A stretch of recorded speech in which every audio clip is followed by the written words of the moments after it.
আপনি মুস্কি হাসি দিলেন আরেকজন ভাইয়ের দিকে দেখে, তো এটার মধ্যে সদকা আসলো করতে। তো সদকা হচ্ছে আপনি যখন হাসিটা দেবেন, আপনি যখন হাসি দেবেন আপনার হাসি মাখা মুখ ওই ব্যক্তিকে ভিতর থেকে রিল্যাক্স করবে, ওই ব্যক্তিকে ভিতর থেকে রিল্যাক্স করবে। ওই মেসেজটা আমার আল্লাহর কাছে যাবে, আমার আল্লাহ মেসেজ যাওয়ার আগে আপনারটা রিল্যাক্স করে দেবে। এখানে রিল্যাক্স করবে, ওই পরকালের খাতার মধ্যে সিল করে যাবে। তাইলে এটা শুধু আখিরাত মুখী না, এটা রব্বানা আতিনা ফিদ দুনিয়া হাসানা ওয়া ফিল আখিরাতি হাসানা, এটা দুনিয়ার মতো, এটা আখিরাতের মতো। এরপর আমার নবী কি বলছেন, তো ওয়া আমরুকা বিল মারুফ ওয়া নাহিয়ুকা আনিল মুনকার সাদাকা। ছেলে কতগুলা বসে ইফটিজিং করছে, আপনারা সমাজের মধ্যে যে কয়েকজন ছেলে আছেন গিয়ে বুঝাবেন, মনে রাখবেন মাইল দাঙ্গা হাঙ্গামা তু তু মে মে ধাক্কা দেওয়া এগুলোর মাধ্যমে কোনো ব্যক্তি কখনো কনভিন্স হয় না। কাউকে জোর করে কিছু করতে চাইবেন না, কনভিন্স করার চেষ্টা করবেন। এটা সুফিয়ায়ে কেরামের কাজ, কনভিন্স করা। আমরা কি করি, ওয়াজ করার সময়, আমরা এখানে বক্তব্য দেওয়ার সময় কি করি, চাই যে আমি যেটা জানি সেটা মানুষকে কি আমার আকীদা খাওয়াই দেই, হুঙ্কার মারি না।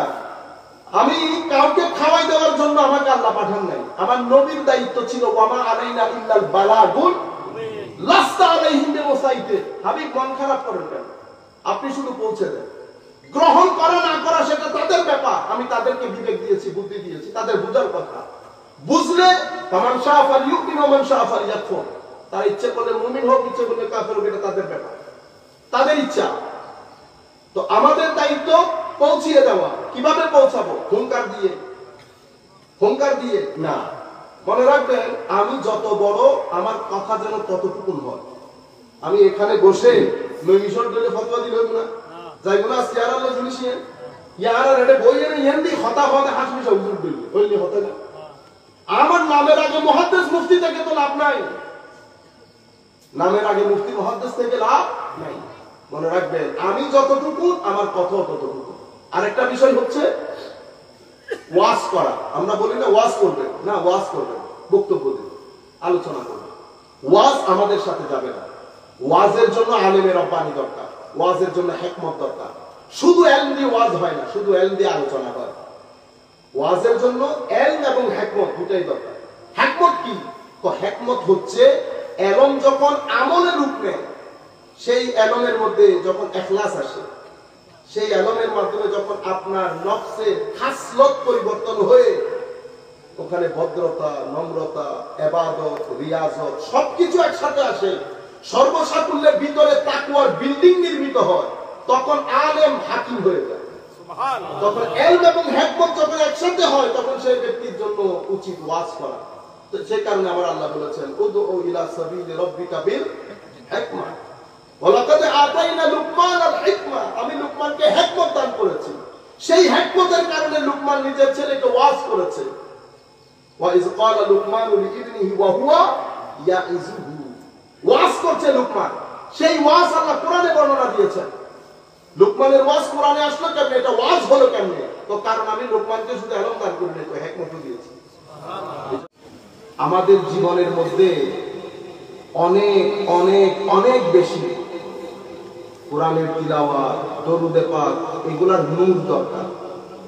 হয়তো আমরা বুঝতেছি না এই জিনিসটাকে। এই যে আমরা বিশেষ করে বাংলাদেশের চট্টগ্রামে বা বাংলাদেশেও আমরা এই বক্তব্য শুরু করার আগে দরুদ শরীফ পড়া, এটা আমাদের কালচার, এটা আমাদের।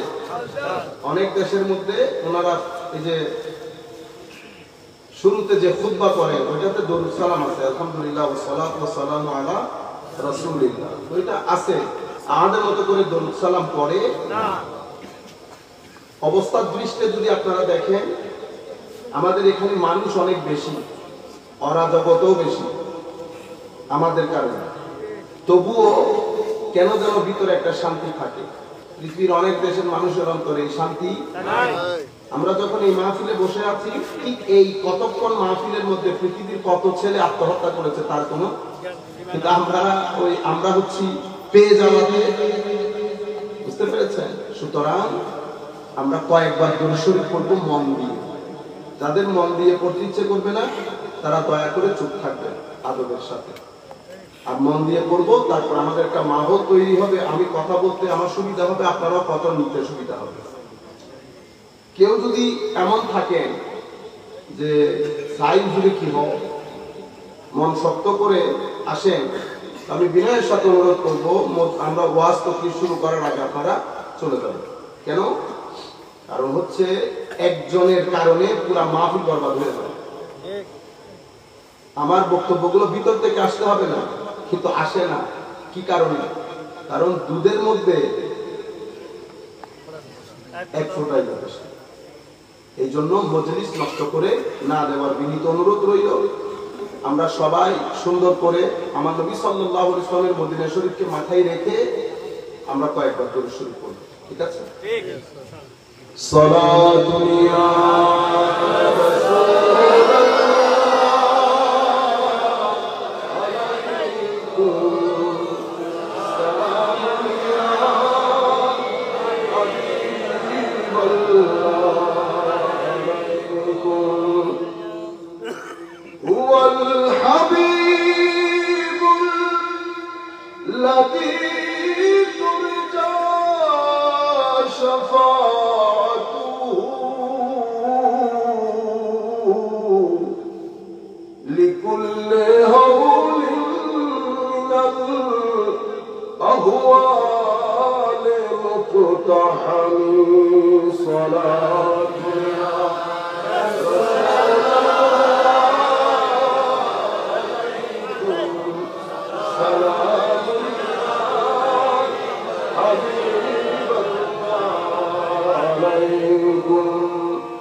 يحفظونه من أمر الله إن الله لا يغير ما بقوم حتى يغيروا ما بأنفسهم وإذا أراد الله بقوم سوءا فلا مرد له وما لهم من دونه من وال. وأيضا قال الله سبحانه وتعالى والذين جاهدوا فينا لنهدينهم سبلنا وإن الله لمع المحسنين. صدق الله مولانا العظيم وصدق رسوله النبي الحبيب الكريم ونحن على ذلك لمن الشاهدين والشاكرين. رب صل وسلم وبارك عليه. এটা আমাদের ইকো হবে না, এক্সাক্ট সাউন্ডটা যাতে যায়, ঘরে বসে যে সমস্ত মাহমুরুল শুনছেন ওরা যেন স্পষ্টভাবে শুনতে পারে। মিরপাড়া সৈয়দ বাড়ি গৌসুল আজম জিলানী পরিষদের উদ্যোগে আয়োজিত পবিত্র ফাতিহা ইয়াজদাহুল উপলক্ষে অনুষ্ঠিত আজকের এই মাহফিলে সম্মানিত সভাপতি হযরতুল আল্লামা মাওলানা নাসিরউদ্দিন নাহিদ সাহেব, মাওলানা সৈয়দ আব্দুল্লাহ আল নোমান ভান্ডারী সাহেব যিনি আজকের অনুষ্ঠানের সম্মানিত উদ্বোধক, দরবারে আজিজিয়া মিরপাড়ার সম্মানিত সজ্জাদানসীন, প্রধান অতিথি হিসেবে অত্র এলাকার সম্মানিত চেয়ারম্যান জনাব সৈয়দ আব্দুল জব্বার সোহেল সাহেব, সম্মানিত আলোচক হিসেবে যিনি এতক্ষণ আলোচনা পেশ করেছেন হযরতুল আল্লামা কাজী মোহাম্মদ শফিউল আজম আল কাদরি সাহেব এবং হাফেজ মাওলানা মোহাম্মদ আব্দুর রহমান সাহেব সহ স্টেজে উপবিষ্ট সম্মানিত সুধীজন, সম্মানিত শ্রোতা মণ্ডলী, পর্দার আড়ালে যে সমস্ত মা বোনেরা শুনছেন, অনলাইনের মাধ্যমে পৃথিবীর যেই প্রান্তে বসে আমাদের আলোচনা এখন শুনছেন অথবা পরবর্তীতে শুনবেন, আমরা সকলের প্রতি সশ্রদ্ধ সালাম রেখে আমাদের আজকের আলোচনা শুরু করছি। আসসালামু আলাইকুম ওয়া রাহমাতুল্লাহি তাআলা ওয়া বারাকাতুহু। ওয়া আলাইকুম আসসালাম। আপনাদের দেওয়া বিষয়ের আলোকে যে বিষয়টা আপনারা দিয়েছেন এই বিষয়ের উপরই তো পূর্বে আমরা বেশ কয়েকবার আলোচনা করেছি। আমি চাচ্ছি ওই বিষয়ের উপরে করবো, কিন্তু একটু ভিন্ন ডাইমেনশন থেকে করবো, যদি আল্লাহ রাব্বুল আলামিন তৌফিক দান করেন।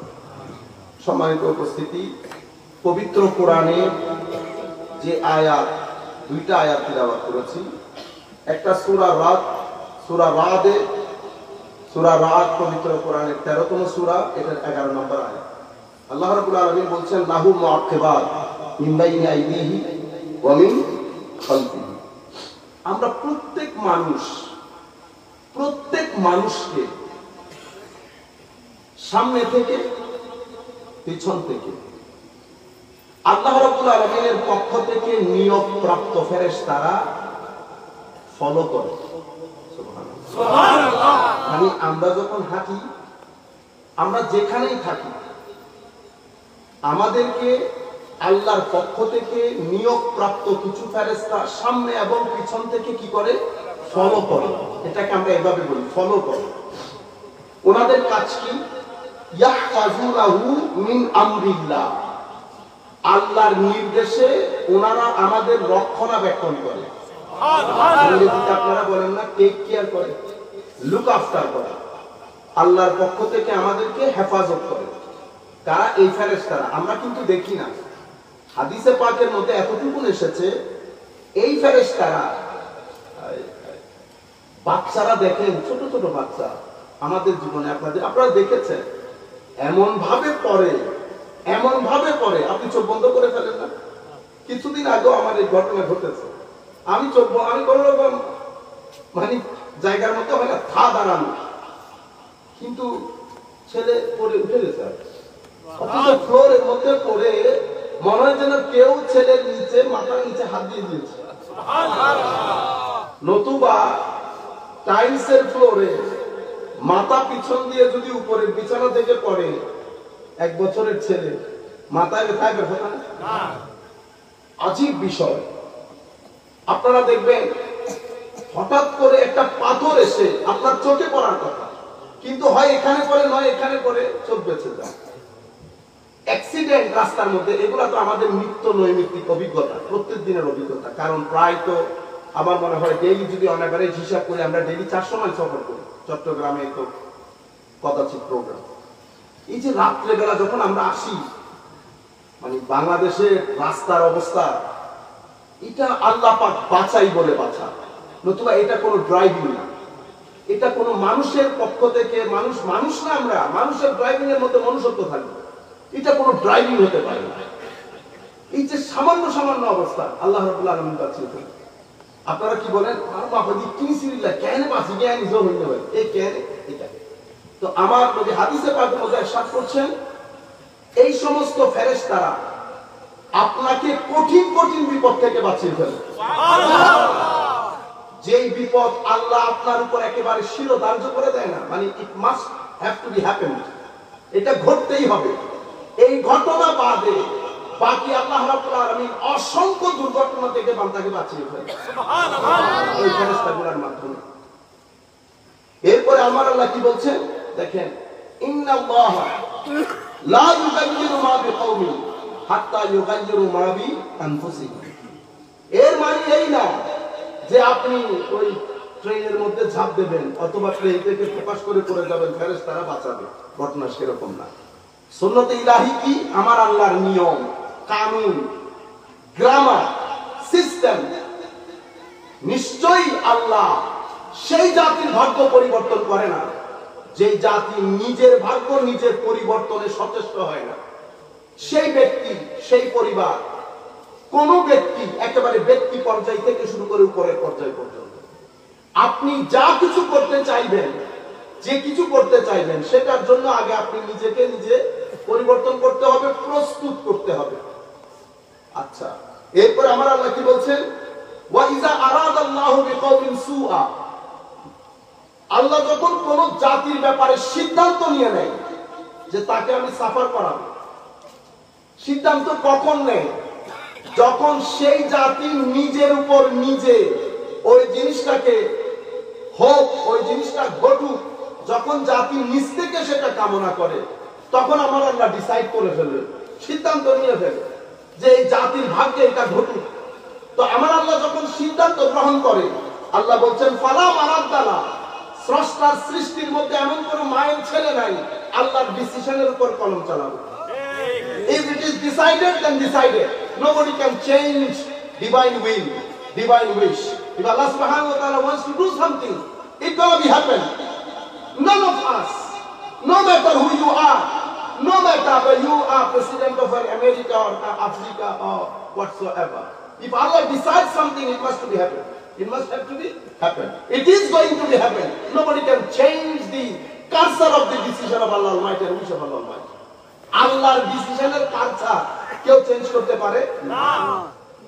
ওয়ামা লাহুম মিন দুনিহি মিন ওয়াল, নাই না শুধু সমগ্র পৃথিবীর মানুষ যদি একসাথে হয়ে যায় আপনাকে সহযোগিতা করার জন্য, সহযোগিতা করতে পারবে না।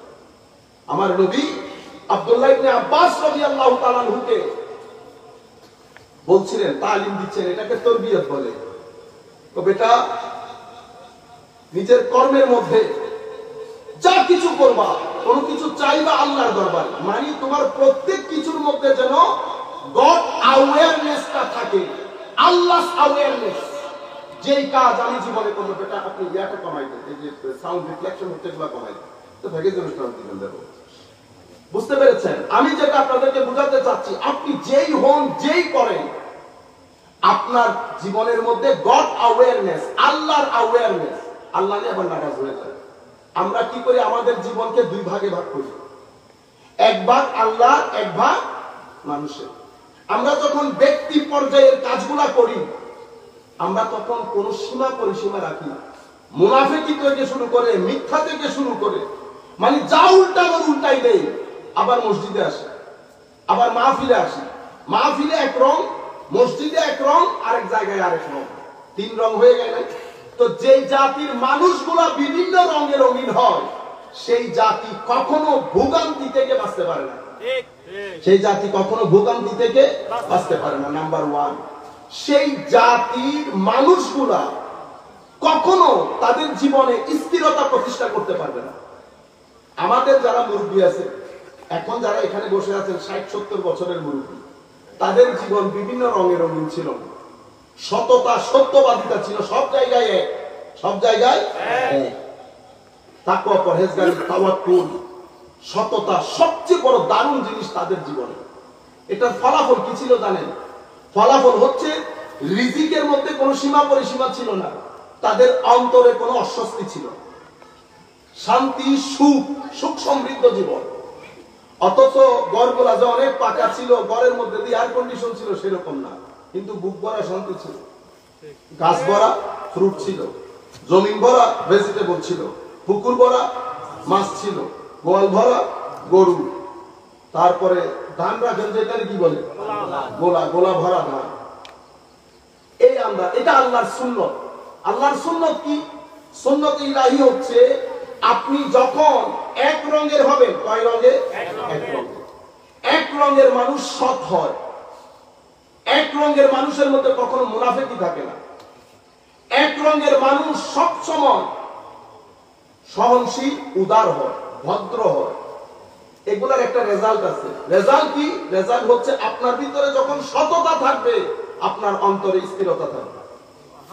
যত সততা বের হবে, আপনার অন্তর অস্থির হয়ে যাবে, আপনার অন্তর অস্থির হয়ে যাবে। তো আমার আল্লাহ বলছেন, আমার হযরত রাসূল করিম আমাদের নবী সাল্লাল্লাহু আলাইহি ওয়াসাল্লাম বলছেন, বেটা যা কিছু চাইবা, মানে তোমার জীবনকে তুমি আল্লাহ কেন্দ্রিক করবা। হি ওয়াজ ইয়াং, উনি তখন যুবক যখন বলছিলেন, কেন? আল্লাহ যদি তোমাকে কোনো কিছু দিতে চান, পুরা সৃষ্টি যদি সেটার বিরোধিতা করে, তারা তোমাকে বঞ্চিত করতে পারবে না। আর যদি আমার আল্লাহ কোনো কিছু দিতে না চান, সৃষ্টি যদি ব্যাকআপ দেয় তোমাকে, গাছের একটা পাতাও নিচে পড়বে না। গাছের একটা পাতাও নিচে পড়বে না। আমরা এই আয়াতের অর্থটা আপনারা মাথায় রাখবেন। আয়াতের অর্থ হচ্ছে আমাদের সকলের দেখভালের জন্য দুইটা ফেরেশতা সামনে এবং পেছন থেকে আমাদেরকে লুক আফটার করে, রক্ষণাবেক্ষণ করে, দেখভাল করে। এরা আমাদেরকে হেফাজত করে। এবং আল্লাহ কোন জাতির ভাগ্য পরিবর্তন করেন না যদি জাতি নিজের ভাগ্য নিজে পরিবর্তন করতে সচেষ্ট না হন। এবং আমার আল্লাহ যদি চান কারণ অমঙ্গল, তা আপনাকে সহযোগিতা করার কেউ নাই। এটা আয়াতের অর্থ। আমরা আরেকটু সামনে গেলে আপনারা পুরো প্রেক্ষাপটটা বুঝতে পারবেন। আরেকটা আয়াত যেটা পড়েছি, এটা পবিত্র কোরআন সূরা আনকাবুতের 29 নম্বর সূরা 69 নম্বর আয়াত। আমার আল্লাহ কি বলছেন? ওয়াল্লাযীনা জাহাদু ফীনা লানাহদিয়ান্নাহুম সুবুলানা। কেউ যদি আমাদেরকে নিয়ে, মানে আমি আল্লাহকে নিয়ে আমার কাছে আসতে চায়, আমার নৈকট্য চায়, আমাকে চায়, আমার সচেতনতা যার ভিতরে থাকবে, আমি তার জন্য এক রাস্তা না তো শত রাস্তা উন্মোচন করে দেব। এখন আমার আল্লাহ একজন, মানুষ তো ভ্যারাইটিস, এক একজনের এক এক চাহিদা থাকে। কেউ থাকে বিজ্ঞানী, সে রাত দিন পড়ে থাকে আল্লাহর দরবারে। তো আমার আল্লাহ তাকে কি ব্যবসা শিখাবে? না, তার জন্য বিজ্ঞানের দরজা উন্মোচন করবে। এক ইউথ, তরুণ প্রজন্মের লোক, ছেলে, সেও আল্লাহর দরবারে ইবাদত কাকুতি মিনতি করে। তো আমার আল্লাহ তার জন্য ধার উন্মোচন করবে। তো তার জন্য ধার কোনটা উন্মোচন করবে? তো যেটা তার জন্য মঙ্গলজনক, যেটা তার জন্য সুইটেবল, যেটার মধ্যে সে ইন্টারেস্ট ফিল করে, আমার আল্লাহ তার জন্য সেটা উন্মোচন করে দেবে। একজন কৃষক রাত দিন পাঞ্জেগানা নামাজ, জিকির, তিলাওয়াতে কোরআন, দরুদ, এগুলার মাধ্যমে আল্লাহর দরবারে চায়, আকুতি মিনতি করে। আমার আল্লাহ তার জন্য তার মন মতো একটা রাস্তা উন্মোচন করে দেয়। তাদের সফলতা তাদেরকে আরো আল্লাহর দরবারের দিকে নিয়ে যায়। আমার আল্লাহ বলছেন সুবুলানা, মাদ্রাসার ছাত্ররা বুঝার কথা, সুবুলানা দুইটাই বহু বচন, দুইটাই বহু বচন। একটাকে আমরা মুজাফ বলি, আরেকটাকে মুদাফ ইলাইহি বলি। দুইটা যখন বহু বচনের হয় তো কম্প্রিহেনসিভনেস থাকে। আমার আল্লাহ বলছেন ওয়া ইন্নাল্লাহা লামাআল মুহসিনিন। আমাদেরকে এখন একটা ইশারা দিচ্ছে কি? অ্যাওয়ারনেসের সাথে সাথে তোমরা আমার অ্যাওয়ারনেস আছে এমন বান্দা যারা, যাদেরকে আমরা আল্লাহ ওয়ালা বলি, আল্লাহর ওলি বলি, সব সময় তার মুহসিনিন পাবো না। মুহসিনিন অনেক বড় তবকার লোক, আমরা সে আমাদের বিষয় না আজকে, তো আমরা সেদিকে যাব না। কিন্তু আমাদের সমাজে আমরা যাদেরকে আল্লাহ ওয়ালা বলে জানি, ভালো ছেলে বলে জানি, আমরা তাদের সংসর্গে থাকবো। সব সময় একটা জিনিস মাথায় রাখবেন, ইউথকে বলছি, আপনার জেগে উঠার পেছনে অনেক কিছু ফ্যাক্টর হিসেবে কাজ করে, কিন্তু আপনার জেগে উঠার পেছনে সবচেয়ে বড় ভূমিকা কোনটা পালন করে জানেন? সেটা হচ্ছে আপনার সঙ্গ। আপনার সঙ্গ দুই ধরনের, একটা সঙ্গ ভিতরে আর একটা সঙ্গ বাহিরে। ভিতরের সঙ্গ কোনটা? আপনার নফস। বাহিরের সঙ্গ কোনটা? আপনার বন্ধু বান্ধব। নফস কেন? ইমাম হুজুর গৌসুল আজম আব্দুল কাদের জিলানীও বলেছেন এই কথা, ইমাম গাজালিও বলেছেন এই কথা, সমস্ত সুফিয়ায়ে কেরাম বলছেন যে আপনার ভিতরে আল্লাহ রাব্বুল আলামিন দুইটা জিনিস দান করেছেন। একটা জিনিস আপনাকে নিচে নামাতে নামাতে শয়তানের পর্যায়ে নামিয়ে ফেলে। মানুষ দেখতে বলে কি আর একটা শয়তান, বলে না? নফসের কারণে। আমাদের এখানে একটা ময়লার ডিপু ভিতরের মধ্যে আছে, অশ্লীলতা, মিথ্যা, চলছাতুরি, কত কিছু। আবার আল্লাহ রাব্বুল আলামিন একটা মহাশক্তি আমাদেরকে ভিতরে দান করেছেন। যেটার মাধ্যমে আমরা উঠতে উঠতে আসমানে উঠতে পারি। মানুষ কি বলে, ফেরেশতার মতো ছেলে। দুই মহান শক্তি দিয়ে আল্লাহ আমাদেরকে বানিয়েছেন। এখন আমি যদি ভিতরে ময়লা ধারণ করি, এটা আমার একটা সঙ্গ। তো 24 আওয়ার্স ময়লার সাথে থেকে আমার কাছ থেকে আপনি ভালো জিনিস আশা করতে পারবেন না। আমার নবী বাজারকে খুব খারাপ জায়গা বলেছে। বাজারকে কেন? বাজারের মধ্যে 14,000 ধরনের মানুষ আসে। 14,000 ধরনের মানুষ আসে। একটা সাদা শার্ট, এই শার্ট নিয়ে যখন আপনি এখান থেকে আপনাদের 2 মাইল দূরে কোনো বাজারে যাবেন, আবার ফেরত আসবেন, দেখবেন ময়লা লেগে গেছে। আপনি যখন যাচ্ছেন আসতেছেন, ময়লা পড়তে কিন্তু দেখেন নাই, বাসায় এসে দেখতেছেন এটার পড়ার জায়গা নাই। একদিন রাখতে পারে না, এটা থেকে গন্ধ বের হওয়া শুরু, ঠিক না? এখন আপনি স্যান্ড মারেন। ঠিক সেভাবে যেই মানুষ আপনার দোকানে আসতেছে বা আপনি যার সাথে মিশতেছেন, তার ভিতরে যদি ময়লা থাকে, তার ওই ময়লা আপনার ভিতরের মধ্যে একটা কি করে ইমপ্যাক্ট করে, ময়শ্চারাইজারের মতো ময়শ্চার দিয়ে যায়। আপনারা দেখেন না, ওই যে বৃষ্টি পড়ার সময় বাইরে যখন গাড়ি সাঁ করে চলে যায়, পানির একটা আবছা ছিটা আপনার গায়ে আসে, ঠিক সেরকম আপনার ভিতরে কালো দাগ লেগে যায়। একজন গেছে আরেকজন আসছে, একজন গেছে আরেকজন আসছে। আপনি যদি ওযু, নামাজ এগুলা না পড়েন, তো আপনার ভিতর জমতে জমতে জমতে একেবারে না শার্টের মধ্যে ছিটা পড়ে যায়, এরকম ছিটা পড়ে যায়, ব্ল্যাক ডটে। তখন সেই ব্যক্তি আল্লাহ, রাসূল, কবর, হাসর কোনো কিছু তার উপর আর আসর করে না। আপনারা তখন আমরা কি বলি, ও ছেলেটা নিরেট ইবলিশ। আপনি দেখবেন জানাজার জন্য এসে বাইরে দাঁড়িয়ে থাকবে, কিন্তু মসজিদে ঢুকতেছেন আসর পড়ার জন্য বা যোহর পড়ার জন্য। এটা উনি ঢুকতেছেন না তা না, বরং ঢুকার জন্য ভিতরের যে ফিলিংস দরকার, এটা ব্লক হয়ে গেছে সঙ্গের কারণে। কিসের কারণে? সঙ্গের কারণে। সঙ্গ এত আজিমুশান জিনিস। সঙ্গের কারণে হুজুর গৌসুল আজম আব্দুল কাদের জিলানী রাদিয়াল্লাহু তাআলা আনহু ডাকাত দল যখন হুজুরকে ধরেছেন, ডাকাত দল তো হুজুর তো একা ছিলেন, আর অনেকে ছিলেন না, অনেকে ছিলেন, সবার জিনিস নিয়ে নিয়েছে। হুজুরের ক্ষেত্রে কি জিজ্ঞেস করে? কাছে যাচ্ছে না, দূর থেকে, আপনার কাছে কিছু আছে? ডাকাত কি এভাবে কথা বলে? এটা উনি কেন করলেন? ডাকাত এই আন্দাজে বিহেভ কেন করলেন? কারণ হুজুর গৌসুল আজমকে দেখতে সাধারণের মতো মনে হচ্ছে না। আরে ভাই, সাদা কাপড়, চেহারা বুঝতে পারতেছেন তো গৌসুল আজম কি আন্দাজের চেহারা হবে, চেহারা নূরানিয়ত কেমন হবে, হুজুরের ওয়েট, প্রেস্টিজ, স্ট্যান্ডার্ড, পার্সোনালিটি কত স্ট্রং হবে। 18 বছরে আপনি এমন মনে করেন না 14 তারিখের চাঁদের মতো ঝলঝল করছে না? ডাকাত তো বয়ও কাছে যাইতেছে না, যে এটা নূরানি মানুষ, আল্লাহ পাক জানে কোন তুফান শুরু হয়ে যাবে। দূর থেকে জিজ্ঞেস করে তাড়াতাড়ি সরদারের কাছে গেছে, কাছে আসে না, ভয় পেয়ে গেছে। তখন তো হুজুর, আপনি চিন্তা করে দেখেন না, দেখতে নাকি আমার নবীর মতো ছিলেন। চেহারা শ্যামবর্ণের, একেবারে হলুদ, যত সূর্যের আলো চাঁদের আলো পড়তো এটা আরো ফুটে উঠতো। পড়েছে সাদা, তোর মধ্যে হুজুরও সাদা, দাড়ি কালো। আপনি চিন্তা করে দেখেন হুজুর গৌসুল আজমকে কিরকম লাগতেছিল।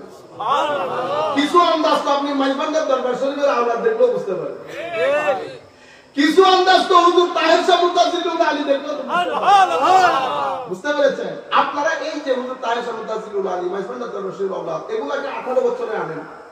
18 বছরের এনে তাদেরকে পায়জামা পাঞ্জাবি পরিয়ে টুপি দাড়ি লাগিয়ে সামনে নিয়ে যান না, ভালো মানুষ তো দেখবে যে, তো আমরা বলি না ওয়াও, বলি না?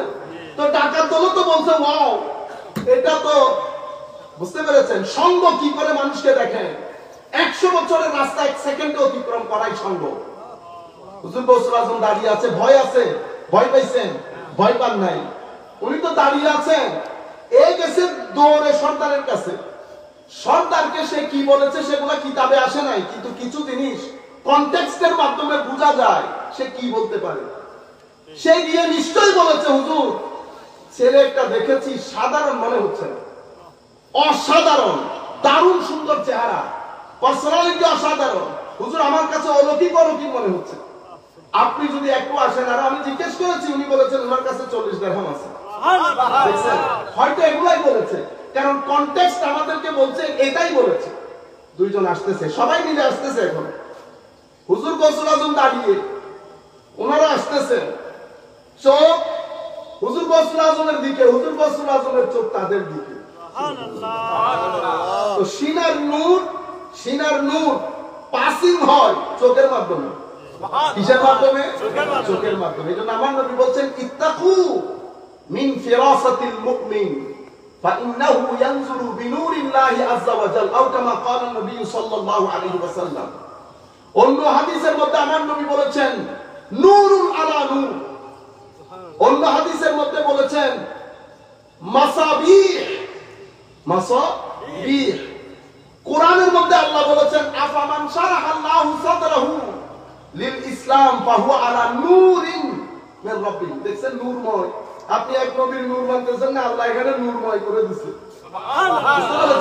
নূরুহুম ইয়াসআ বাইনা আইদিহিম ইয়া আইয়ুহাল্লাযীনা আমানু আমিনু বিল্লাহি ওয়া রাসূলিহি, আমিনু বিল্লাহি ওয়া রাসূলিহি ইয়াজআল লাকুম নূরান তামশুনা বিহি আও মান কানা মাইতান ফাআহইয়াইনাহু ওয়া জাআলনা লাহু নূরা। দেখছেন নূর নূর নূর। কিয়ামতের দিন উঠবে তখনও নূর। নূরুহুম ইয়াসআ বাইনা আইদিহিম। তো তাদের সিনার ভিতরে যে নূর থাকে, যেটা চোখের মাধ্যমে বের হয়, আমার নবী বলছে তাদের দৃষ্টি থেকে বেঁচে থাকো। পজিটিভলি যদি দৃষ্টি দেয়, জমিনের মানুষ আসমানে গিয়ে দাঁড়ায়। আর যদি দৃষ্টি বদদুয়া থেকে দেয়, তো আসমানের মানুষ জমিনে গিয়ে দাঁড়ায়। বুঝতে পেরেছেন? ডাকাত আমার হুজুর গৌসুল আজম কোনো ওয়াজ করে নাই, চক্রির করে নাই, শুধু দেখে আছে। হুজুর গৌসুল আজমের সিনার রেঞ্জের মধ্যে যখন ডাকাত দল এসেছে, তাদের সিনার মধ্যে উম্মাদরা তৈরি হয়েছে। এটা আজীব তোলপাড়, আজীব তোলপাড়। জিজ্ঞেস করতেছে, হুজুর আপনি এটা কেন বললেন? উনি বলেছেন আমার মা সত্য কথা বলতে বলেছেন। এগুলো ঘটনা ঠিক, ঘটনা তো আসলে যা হওয়ার চোখে আর সিনার মধ্যে হয়ে গেছে। তারা তওবা করেছেন। এরা ইতোপূর্বে ডাকাতরা সত্য কথা দেখে নাই কোনদিন, দেখছে? তো হঠাৎ করে এই সত্য কথার মাধ্যমে কি পরিবর্তন হয়? না, সত্য কথা না, মূল ঘটনা ঘটেছে সুহবতে গৌসুল আজম। সুহবতে গৌসুল আজম, এটা আজীব সুহবত। এই সুহবতের মধ্যে এসে তারা তওবা করলো হুজুর গৌসুল আজমের হাতে। কোনো ওয়াজ করছে? এখানে ওয়াজ হয় না, এখানে কিতাব পত্র নাই, এখানে সিনাই সিনাই কাজ হয়। সিনাই সিনাই এটা খাস একটা নূর। এটাকে আমরা ইসনাদ বলি, সানাদ বলি। এই নূর আমার নবীর সিনা থেকে জারি হয়। সিনা টু সিনা, এটা উলিয়ায়ে কেরামের সিনা বদলে বদলে, বুঝতে পেরেছেন, উম্মতে মুসলিমার মধ্যে বণ্টিত হয়। কদ জাআকুম মিনাল্লাহি নূর। এটা আলমে আরওয়াহ রূহানি জগতের মধ্যে এই নূর বিতরণ করেন আমার নবী। মূল ম্যাগনেট, উম্মতে মূল ম্যাগনেট। এখানে এই ম্যাগনেটিক ফোর্স আছে না, পুরো পৃথিবীতে এটার মাধ্যমে হচ্ছে না, আকর্ষণ বিকর্ষণ শক্তি, গ্র্যাভিটেশনাল ফোর্স। তো পৃথিবী যেমন গ্র্যাভিটেশনাল ফোর্স অনুযায়ী চলে, তো রূহানি জগত স্পিরিচুয়াল গ্র্যাভিটেশনাল ফোর্স দিয়ে চলে। এখানে যেমন ম্যাগনেটিক ফিল্ড আছে, এখানেও ম্যাগনেটিক ফিল্ড আছে। এখানকার ম্যাগনেটিক ফিল্ডকে আমরা তৈরি করব। আপনারা বুঝতে পেরেছেন? যাই হোক, এটা আমাদের বিষয় না। আমি শুধু এই জিনিসটা আপনাদেরকে বোঝাতে চাচ্ছি। এটাকে আমরা ফার্দার অ্যাটেস্টেড করতে পারি পবিত্র কোরআন থেকে, যেহেতু দূর দূরান্ত থেকে সবাই শুনে। হযরতে খিদির আলাইহিস সালামের সন্ধানে যখন এতক্ষণ যার কথা বলেছি, ওটা উনি আমার নবীর খিদির, উনি উম্মতে মুহাম্মাদের খিদির, হুজুর গৌসুল আজম। এখন হযরতে খিদিরের সন্ধানে যখন মুসা আলাইহিস সালাম গিয়েছেন, আপনারা ঘটনা জানেন, আমি রিপিট করতে চাচ্ছি না। ওই ভুনা মাছ, ভুনা মাছ, আমি মাঝে মধ্যে চিন্তা করি ভুনা মাছটা নষ্ট হইল না কেন? তবে এত গরমের মধ্যে ভুনা মাছ নষ্ট হয়ে যাওয়ার কথা না, নষ্ট হয়নি। কি কারণে জানেন? সেটা সুবতের কারণে। ভুনা মাছ দুই নবীর সুবতে। কয় নবী? দুই নবী। একজন তো জলিলুল কদর পয়গম্বর হযরতে মুসা আলাইহিস সালাম। ও ভাই, নবীদের সুবতে থাকলে ভুনা মাছ 2 দিন, 1 সপ্তাহ 1.5 সপ্তাহ চলে যায়। আমাদের সাথে যদি মাছ নেই, মাছ একটা তেলের মধ্যে কতক্ষণ লাগবে নষ্ট হইতে? আপনাদের অভিজ্ঞতা না থাকতে পারে।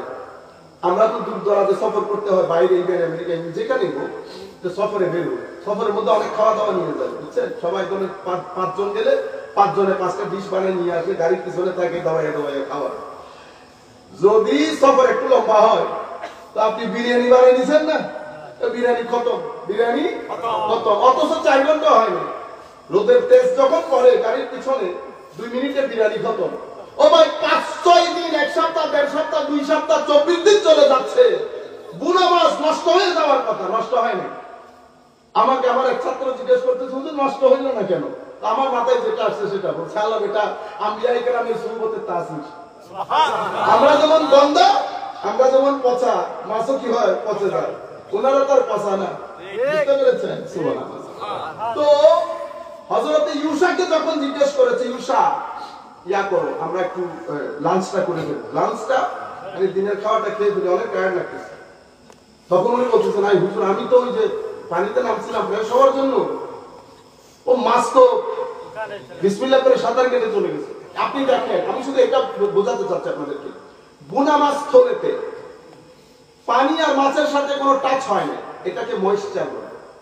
পানির আবহ, পানির অ্যারোমা, পানির অ্যারোমা। ও আমার তরকারির গন্ধ লাগিলে না খত দিতে আমরা আজ উঠানো খাই শুন উঠান দিতে আমরা হইতে লাগে ব্যবহারটা লাগবে, বুঝছেন? তরকারির অ্যারোমার সাথে আপনি যে শহর থেকে খেয়ে আসছেন, আধা ঘন্টা হয় নাই, আপনি উঠানে যখন আসছেন, আপনার মায়ের তরকারির গন্ধ যখন নাকে লেগেছে, পেটের মধ্যে খিদা লেগে গেছে, এটাকে অ্যারোমা বলে। কি বলে? অ্যারোমা। গন্ধ লাগছে নাকে, খিদা লাগছে পেটে। তো হযরত ইউসা এবং মূসা আলাইহিস সালাম যখন পানি দিয়ে মুখ টুক ধুচ্ছিলেন, পানির একটা আওয়াজ আছে না? আছে। তো মুখ যখন ধুচ্ছিলেন, পানির ওই যে শাওয়ারগুলো ছড়িয়ে যাচ্ছে না, এতটুকুনের মধ্যে মাছ জিন্দা হয়ে গেছে। সুবহানাল্লাহ। এতটুকুনের মধ্যে মাছ জিন্দা হয়ে গেছে। কেন হইতো জিন্দা? কারণ ওই জায়গাতে হযরতে খিদির আলাইহিস সালাম ওই ঘাটে নেমে ওযু কালাম যা করার ওখানে করতেন। সুবহানাল্লাহ। ওখানে করতেন। হযরতে খিদিরের শরীরের টাচ লেগে যদি পানির মধ্যেই তাসির আসে, পানির মধ্যেই তাসির আসে, যে মৃত মাছকে, ভুনা মাছকে জিন্দেগি দিতে পারে, তো ওইটা তো বনি ইসরাইলের খিদির, এটা আমার নবীর খিদির। এবার আমার নবীর খিদিরের শিরার তাসির কতটুকু হবে? বুঝতে পেরেছেন? এই জায়গা থেকে কিছু দুনিয়া, কিছু লোক, কিছু লালসা, কিছু প্রতিযোগিতা, সর্বসাকুল্যে এই দুনিয়া, মাল দৌলত, হেস, সবকিছু আমাদের ওই জগৎকে উজাড় করে ছেড়ে দিয়েছে। সুবহানাল্লাহ। এখান থেকে আমার বক্তব্য সম্মানিত করতেছেন। আমি আমাকে তরুণদেরকে নিয়ে, আমাদের বয়স, আমাদের পরে 30 বয়সে যারা আছে, সম্মানিত উপস্থিতি, এই জায়গার মধ্যে আমাদের একটা বড় গ্যাপ তৈরি হয়েছে। সেটা আমাদেরকে আনতে আনতে বর্তমান পরিস্থিতিতে নিয়ে এসেছে। কিরকম পরিস্থিতি?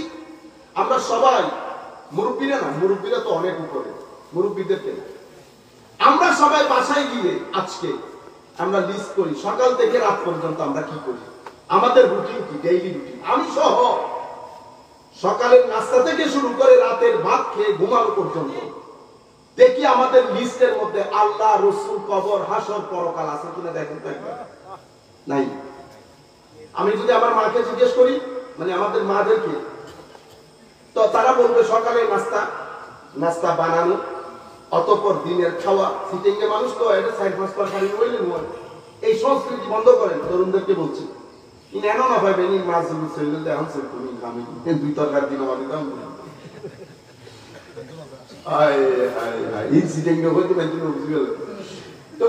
আমি বলতে চাচ্ছি যে তরকারি রান্নার পরে একটু করে দুপুরে ঘুম, এরপরে উঠে নাস্তা, এরপরে রাতের খাওয়া, এরপরে একটু নাটক সিনেমা, এরপরে এটা হচ্ছে আমাদের জীবন। চাকরি যারা করেন তারা কি করেন? সেই নাস্তা, চাকরি, ফেরত এলেন, নাস্তা, ভাত, টিভি নাটক, ঘুম। মাঝখানে যারা নামাজ দোয়া করেন টুকটাক, বুঝতে পেরেছেন? দুনিয়া চলতে চলতে নামাজ পড়া, এতটুকু। এটা আমাদের জিন্দেগি। এটার সাথে কেউ দ্বিমত পোষণ করতে পারবেন না, এটাই আমাদের জিন্দেগি। এখন এই জিনিসটা একটু এক পাশে রাখেন। রেখে আমরা কয়েকটা প্রশ্ন খুঁজব, প্রশ্নের উত্তর খুঁজব। প্রথম প্রশ্ন যেটা, সেটা হবে আমাদের জীবনের উদ্দেশ্য কি? ভেরি ইম্পর্টেন্ট প্রশ্ন। আপনি আজকে গিয়ে বাসায় লিখেন, এগুলো আপনাদের জীবনকে সিম্পল করবে, স্থির করবে, সুখ দেবে, শান্তি দেবে। আপনি যদি এগুলোর বাইরে করেন, মনে রাখবেন আপনার জীবনের টার্গেট যদি টাকা পয়সা হয়, তো মনে রাখবেন টাকা পয়সা কখনো কোনো ব্যক্তির জীবনকে শান্তি করে না। টাকা পয়সা আপনার জীবনকে কিছুটা রিল্যাক্সেশন দেয়, চিন্তা মুক্ত করে, কিন্তু আপনার জীবন শান্তি প্রতিষ্ঠা করতে পারে না। টাকা পয়সার কাজ জীবনকে শান্ত করা না। যদি টাকা পয়সার কাজ জীবনকে শান্ত করা হতো, তো ইংল্যান্ড, আমেরিকা, ইউরোপের লোক আত্মহত্যা করতো না। ইউরোপের বিয়েগুলা সকালের বিয়ে বিকালে ভেঙে যেত না। বিয়ে ভাঙে কেন? অন্তরের অস্থিরতার কারণে, অশান্তির কারণে। অশান্তি কেন হয়? কারণ আপনার অন্তর স্থির না। এত টাকা নিয়ে আপনার অন্তর স্থির হলো না। আপনারা বুঝতে পারছেন? আপনারা মনে করছেন আমেরিকা চাকচিক্যময় জীবন, সুন্দর বাড়ি, অসাধারণ জায়গা। আমেরিকা অসাধারণ সুন্দর। এরকম সুন্দর একটা দেশের মধ্যে মানুষ ডিপ্রেশনে ভোগার কথা না। এরকম দারুণ একটা দেশের ছেলেপুলে মিনিটে মিনিটে আত্মহত্যা করার কথা না। এরকম সুন্দর একটা দেশে বিয়ে ক্ষণে ক্ষণে, মুহূর্তে মুহূর্তে ভেঙে যাওয়ার কথা না। এরকম সুন্দর একটা দেশের লোক রাস্তাঘাটে বসে জুয়া, মদ, গাঁজা এগুলো খাওয়ার কথা নয়। কিন্তু হচ্ছে। এই জায়গার মধ্যে আমাদের মিটিং করতে হবে, আবার নতুন করে চিন্তা, নতুন করে সাজানো। আমার জীবনের উদ্দেশ্য, আপনি বলবেন স্যার আমি ভালো একটা কলেজে পড়ি, ইউনিভার্সিটিতে পড়ি। আমি যদি আপনাকে জিজ্ঞেস করি আপনার জীবনের উদ্দেশ্য, আপনি বের করেন কি উদ্দেশ্য? আপনি প্রত্যেকটা ছেলে বলবেন আমার জীবনের একমাত্র উদ্দেশ্য হল একটা ভালো চাকরি, ভালো একটু শিক্ষা, ভালো একটা জব। এই আপনার জীবন। জব ভালো গেল, আপনার একটা ভালো ফ্ল্যাট দরকার, আপনার ভালো একটা গাড়ি দরকার। এতটুকুনি তো জীবন। এরপরে কি? ইংল্যান্ড, আমেরিকার লোক যখন সবকিছু পেয়ে যায়, গাড়িও এসেছে, বাড়িও এসেছে, এরপর কি? এরপর কি জানেন? এরপর হচ্ছে হতাশা, টেনশন, মানসিক অস্থিরতা, বিয়ের ভাঙ্গন, অতঃপর মদ, অতঃপর শুক্রবার শনিবার রাস্তার মধ্যে চিত হয়ে থাকে। শুক্রবার শনিবার রাস্তার মধ্যে চিত হয়ে থাকে। এই জীবন ব্যবস্থা এখানে যারা আমদানি করে আর্ট এন্ড কালচারের নাম দিয়ে, তারা আমাদেরকে এটাই শিখাইতে চায়। কারণ তাদের জীবন এরকম, তাদের জীবনের মধ্যে কোনো স্থিরতা নাই, শান্তি নাই। বুঝতে পেরেছেন? তারা এই জিনিসটা আমাদের সাধারণ মানুষকে দিতে চায়, আমরা সেটা নিব না। আপনারা দেখেন, সিম্পল দুই একটা উদাহরণ। জাস্টিন ট্রুডো আছে না, কানাডার প্রেসিডেন্ট আছে না? বিয়ে তালাক হয়েছে না, ডিভোর্স হয়েছে তো। আচ্ছা, ডিভোর্স কি শান্তিতে থাকলে হয় না অশান্তিতে থাকলে? তো ডিভোর্স কি কেউ বলে যে I am going to divorce you, এটা কি উইথ স্মাইলি ফেস, হাসি মুখে? না। এখন আমার প্রশ্ন হচ্ছে, সিম্পল কোশ্চেন, কেন এটা হয়? আপনারা বুঝতে পেরেছেন? সম্মানিত আমি তরুণ প্রজন্মকে আর্ট করে, আপনি জাস্ট এখন চিন্তা করেন আপনার জীবনের উদ্দেশ্য কি, এবং আপনাকে আল্লাহ কি কারণে বানিয়েছেন, কোন এক্সপার্টিস আপনার ভিতরে আছে, আপনি খুঁজে নেন। সম্মানিত ভাইয়েরা, বোনেরা, যারা দেখতেছেন, দূর দরাজ থেকে যারা দেখতেছেন, রুটিনের মধ্যে অবশ্যই ফিকরে আখিরাতকে অ্যাড করবেন। তাকে ফিকরে আখিরাত। ফিকর মানে আপনার পুরা রুটিনের মধ্যে, আপনার রুটিন যদি পরকাল সর্বস্ব না হয়, পরকাল সর্বস্ব হওয়া মানে কি? রাত দিন মসজিদে বসে থাকা না। পরকাল সর্বস্ব মানে আমি যা কিছু করব প্রত্যেক কাজের মধ্যে আমার আল্লাহ শামিল থাকতে হবে। আমাদের শিক্ষা ব্যবস্থা, ফিজিক্স, কেমিস্ট্রি, ম্যাথ, যে কোনো বিষয় আপনি পড়েন, কোনো সুবিধা নেই, কিন্তু আপনি বিষয়গুলোর মধ্যে আমার আল্লাহকে স্মরণ রাখেন। আপনি প্রত্যেকটা ক্রিয়া করার সময় মাথায় রাখবেন এটার একটা প্রতিক্রিয়ার জন্য আখিরাত আছে, এটার একটা প্রতিক্রিয়ার জন্য আখিরাত আছে। আপনি যখন নিজেকে এভাবে ঢেলে সাজাবেন, তো কি হবে? ইন্নাল্লাহ লা ইউগাইয়িরু মা বিকওমিন হাত্তা ইউগাইয়িরু মা বিআনফুসিহিম। আপনি যখন নিজেকে এভাবে ঢেলে সাজাবেন, আমার আল্লাহ দুইটা কাজ করবে। রব্বানা আতিনা ফিদ দুনিয়া ওয়া ফিল আখিরাতি হাসানা। আমার আল্লাহ হাসানা শুধু দুনিয়াতে দেবে না, হাসানা দুনিয়াতে, হাসানা আখিরাতে। দুনিয়াতে যে ব্যক্তি সম্মানিত এটা হতেই পারে না সেই ব্যক্তি আখিরাতে লাঞ্ছিত হবে যদি ঈমান থাকে। আপনারা বুঝতে পেরেছেন? আপনারা লাইফের এই স্কেজুয়ালের মধ্যে আমাদের এই সংক্ষিপ্ত জীবন, আমরা বয়স অনেক কম হলেও দেশ বিদেশ বিভিন্ন সংস্কৃতির মানুষের সাথে উঠা বসা অনেক কিছু আল্লাহ আমাদেরকে দেখিয়েছে। সেই অভিজ্ঞতার আলোকে আমি আপনাদেরকে জানান দিতে চাচ্ছি। প্রথমে যেখান থেকে শুরু করেছি সেটা হচ্ছে আপনার সঙ্গটা আপনি ঠিক করেন।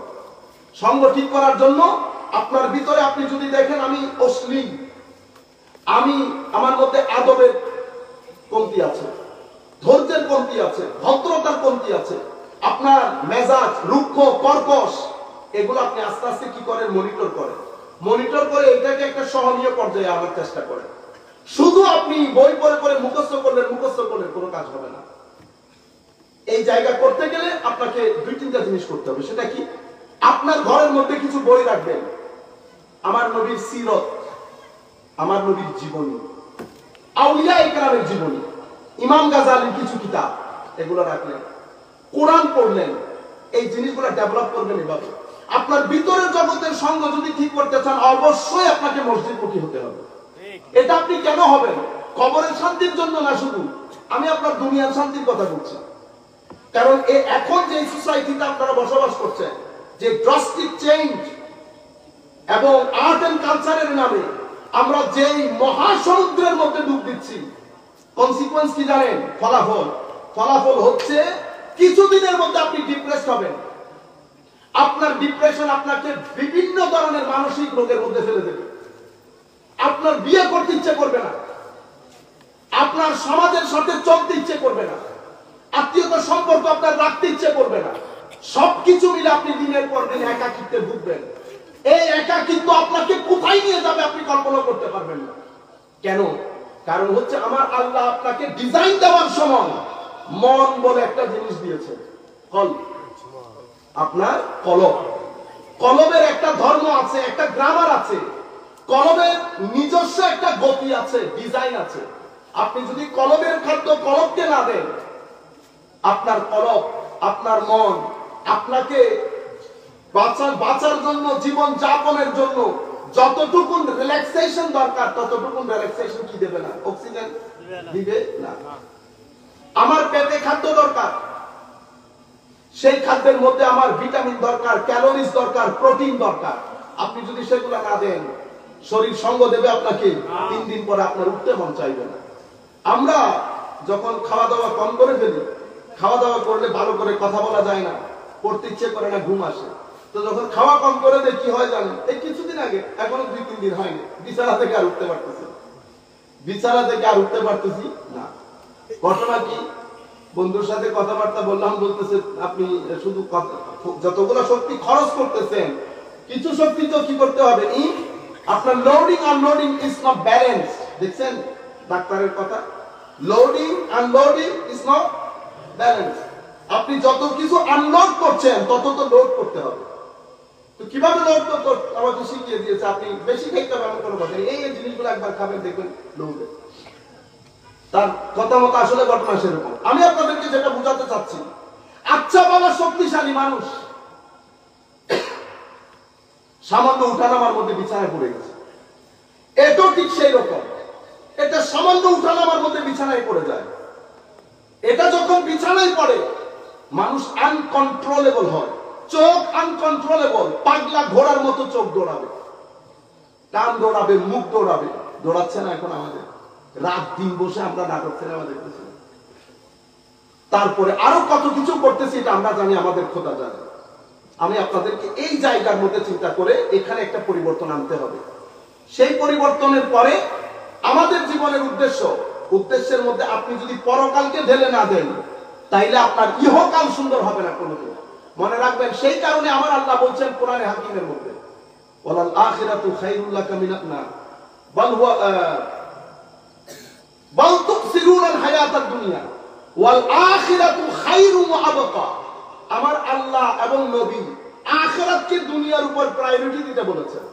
আমরা প্রায়োরিটি মনে করছি মসজিদে গিয়ে রাত দিন বসে থাকা। না, আখিরাতকে প্রায়োরিটি দেওয়া মানে আমার জীবনে যা কিছু হবে আমি আখিরাতকে সর্বাগ্রে রাখবো, আগে আমার আল্লাহ, পরে দুনিয়া, পরে দুনিয়া। এটা কি করে? এটা আপনার দুনিয়ার জীবনকে সুন্দর করে। এরপরে আরেকটা কিছু জিনিস আপনাদের মোটিভেশনের জন্য বলি। এখন আপনি কোন বিষয়ে ইন্টারেস্টেড সেটা আগে আপনি সিদ্ধান্ত নেন। আমার আল্লাহ প্রত্যেক ব্যক্তির মধ্যে একটা নির্দিষ্ট গুণ দিয়ে পাঠিয়েছেন। এখানে সব মানুষ ডাক্তার হয় না, সব মানুষ ইঞ্জিনিয়ার হয় না, সব মানুষ কখনো ইমাম হয় না, খতিব হয় না। আমার আল্লাহ পুরা দুনিয়া পরিচালনার জন্য যত ধরনের মানুষ দরকার তত ধরনের মানুষ বানান নাই। আমরা মনে করি কি, এখন যেটা আপনাদেরকে বলবো, আমি চাই আমার তরুণদের মধ্যে এই পরিবর্তনটা আসুক। যখন খতিতে সুইপার ওড়ো কাই, এটা কি করলেন? এটা অসভ্য মানুষের কাজ করলেন। কি কাজ করলেন বলেন? শব্দটা বলেন। এটা কি মানুষের কাজ করলেন? অসভ্য মানুষের কাজ করলেন। প্রত্যেক মানুষকে সম্মান দেবেন মানুষ হিসেবে। আপনাকে যে আল্লাহ তার কুদরতির হস্তে বানিয়েছে, একই আল্লাহ ওই ব্যক্তিকেও বানিয়েছেন। আপনি যেমন সমাজের গুরুত্বপূর্ণ অংশ, সেই ব্যক্তিও সমাজের গুরুত্বপূর্ণ অংশ। বুঝতে পেরেছেন? সেই যদি তার কাজ বন্ধ করে দেয়, পৃথিবীর মধ্যে 1 মাস টিকতে পারবেন না। 1 মাস টিকতে পারবেন না। মানুষকে মানুষ হিসেবে যখন গুরুত্ব দেবেন, আল্লাহ রাব্বুল আলামিন আপনার স্ট্যাটাসকে এলিভেট করবে, উপরে তুলবে। এটাই আমার এখানে পরীক্ষা। ড্রাইভার আমার দরজা খুলে দিতে হবে, এটা বুঝতে পেরেছেন? এই জায়গাগুলোর মধ্যে পরিবর্তন আনতে হবে। কারণ আপনার জীবনে অফুরন্ত সুখ শান্তি কিছু জায়গার মধ্যে ব্লক হয়ে থাকে। আপনার ঘরে একজন কাজ করে, যিনি কাজ করেন উনিও আপনার মতো মানুষ, উনিও আপনার মতো। আপনি পিছনের দিকে যান, দেখবেন আপনার দাদা, দাদার দাদা কারো না কারো ঘরে কাজ করেছে, কারো না কারো ঘরে কাজ করেছে। কিন্তু আমরা যে আন্দাজে বিহেভ করি, সেই বিহেভিয়ার এখানে আমেরিকা, ইংল্যান্ডের প্রেসিডেন্টকে যদি 1 সপ্তাহ এখানে ওই আইন এখানে প্রচলন করি, আমাদের প্রত্যেক ঘরের বিরুদ্ধে মডার্ন স্লেভারির কেস হবে। মডার্ন বলেন না, আধুনিক দাসত্ব, এটার কেস হবে। এই জায়গা থেকে আমি চাই যুব সমাজের মধ্যে এই সংস্কারটা আসুক। কেন? এটা আসা আমাদের ফরজে আইন। ঘরগুলা থেকে বরকত নষ্ট হয়ে গেছে। কেন? দেখবেন ঘরে কোনো না কোনো কারোর উপর আমরা জুলুম করতেছি। যেই ঘরের মধ্যে, যেই ব্যক্তির মধ্যে জুলুম থাকবে, সেই ব্যক্তি কশিনকালেও স্থির থাকতে পারবে না, স্থির থাকতে পারবে না। বরকত উঠিয়ে নিয়ে যাবে। মেহমান আসলে আমাদের চোখ মুখ কালো হয়ে যায় না? এখন আমাদের মারাও শুনতেছে। মনে রাখবেন, মেহমান যখন কারো ঘরে ঢুকে, মেহমান একা ঢুকে না, সে অনেক বরকত নিয়ে আপনার ঘরে ঢুকে। তাকে আসতে দেন, জায়গা করে দেন। মনে রাখবেন, 3 জনের খানা বিসমিল্লাহ করে দিতে পারলে 10 জনও খাইতে পারে। 3 জনের খাওয়া গ্যারান্টি বলতেছি। কখনো আপনারা আমাদের মুসলমানদের জীবন রুহানিয়ত নির্ভর। এটা আমার নবী শিখিয়েছে। সাহাবী যখন একটু নার্ভাস হয়ে গেছে, আমার নবী বলছে দেখিয়ে দেখছি এদিকে দাও। আমার নবী আমাদেরকে শিখিয়ে দিচ্ছেন বিসমিল্লাহির রহমানির রহিম। আমার নবী সাল্লাল্লাহু আলাইহি ওয়াসাল্লাম পড়া শুরু করলেন। আমরা আমাদের বুজুর্গানে দিনের কাছে দেখেছি, উপরে ঢেকে রাখতো, ঢেকে বিসমিল্লাহ দরুদ শরীফ পড়ে এবার দাও, এবার দাও। তো মেহমান যখন আসে বরকত নিয়ে ঢুকে, মেহমানকে আসতে দিবেন। আমার নবী সেই কারণে বলেছেন যেন উম্মত মেহমানদারিকে গুরুত্ব দেয়। কি বলেছেন? মান কানা ইউমিনু বিল্লাহি ওয়াল ইয়াউমিল আখির ফালইউকরিম দাইফাহু। যারা মুমিন তারা যেন মেহমানদেরকে সম্মানিত করে। আমার নবী মুমিন ঈমানের সাথে সংযুক্ত করে দিয়েছে, যাতে আমরা এটাকে সিরিয়াসলি নেই। আপনারা বুঝতে পেরেছেন? যে ঘরের মধ্যে হারাম ঢুকবে, হারাম কখনো একা ঢুকে না। যে ঘরের মধ্যে, যে পেটের মধ্যে হারাম ঢুকবে, হারাম, অশান্তি, অপদস্থতা, লাঞ্ছনা, গঞ্চনা সবকিছু নিয়ে একসাথে ঢুকবে। আপনি নিজেকে রক্ষা করতে পারবেন না। সুতরাং এই জায়গাগুলোর মধ্যে আমরা নিজেদের গতি, নিজেদেরকে রক্ষা করব। আমি যেটা আপনাদেরকে বলতে চাচ্ছি, প্রত্যেক ব্যক্তিকে আল্লাহ যে এখানে যত ধরনের মানুষ দরকার তত ধরনের মানুষ বানিয়েছেন আল্লাহ। সুতরাং আমরা যখন একজন আরেকজনের সাথে মুআমালা করব, বিহেভ করব, মানুষ হিসেবে করব। বুঝতে পেরেছেন? আপনারা তুইতে যাবেন না।